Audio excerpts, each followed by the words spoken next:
Hi guys, Assalamu alaikum wa rahmatullahi wa barakatuh. This is Khadir Mahmood here to discuss about clause and his classification. Clause হলো বাক্যের এমন একটি অংশ যাতে একটি সাবজেক্ট এবং একটি ভার্ব থাকবে।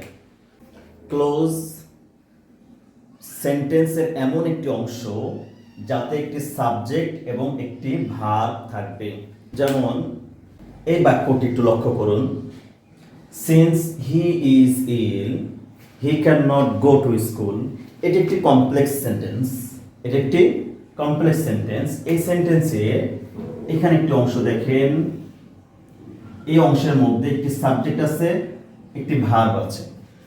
এই অংশের মধ্যে অনুরূপভাবে সাবজেক্ট আছে, গো ভার্ব আছে, সাবজেক্ট আছে, ভার্ব আছে। তাহলে এটা একটি ক্লোজ, এটা একটি ক্লোজ, এটা একটি ক্লোজ, এটাও একটি ক্লোজ।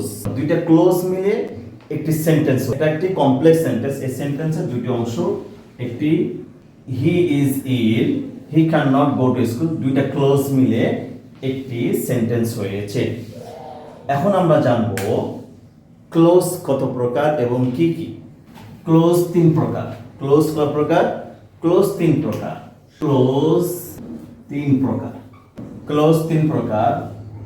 এক number principal clause, subordinate clause, subordinate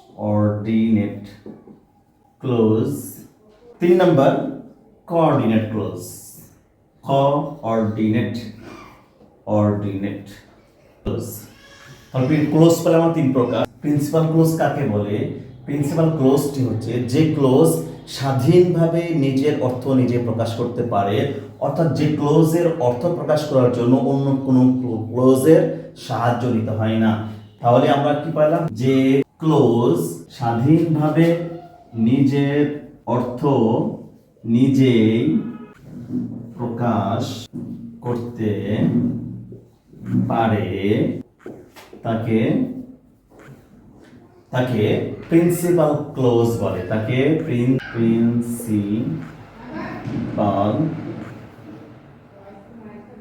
close বলে। যেমন আই নো দ্য ম্যান, আমি মানুষটিকে চিনি, আমি লোকটিকে চিনি। এটা প্রিন্সিপাল ক্লোজ। কেন?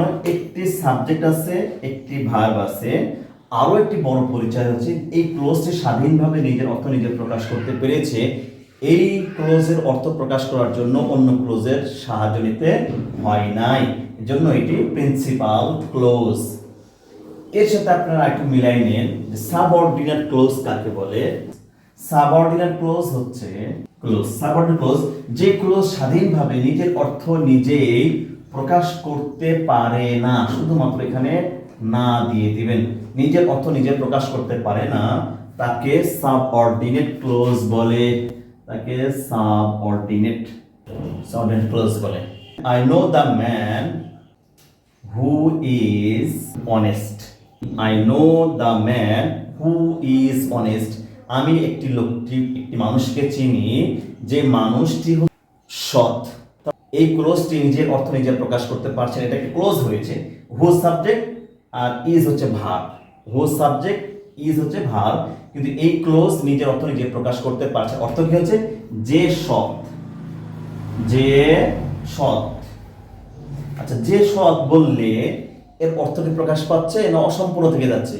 এর অর্থটি অসম্পূর্ণ থেকে যাচ্ছে, বিধায় এটা সাবঅর্ডিনেট ক্লোজ। অর্থাৎ এই ক্লোজের অর্থ প্রকাশ করার জন্য এই ক্লোজের উপরে নির্ভরশীল হতে হয়েছে।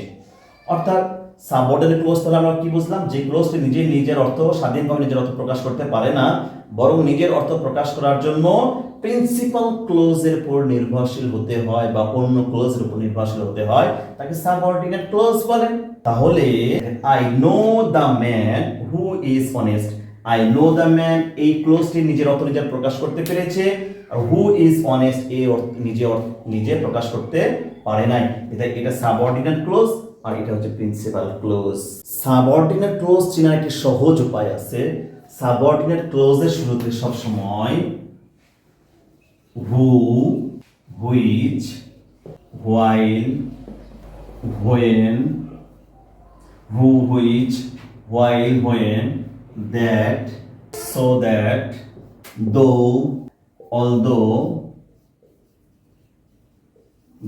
although, before,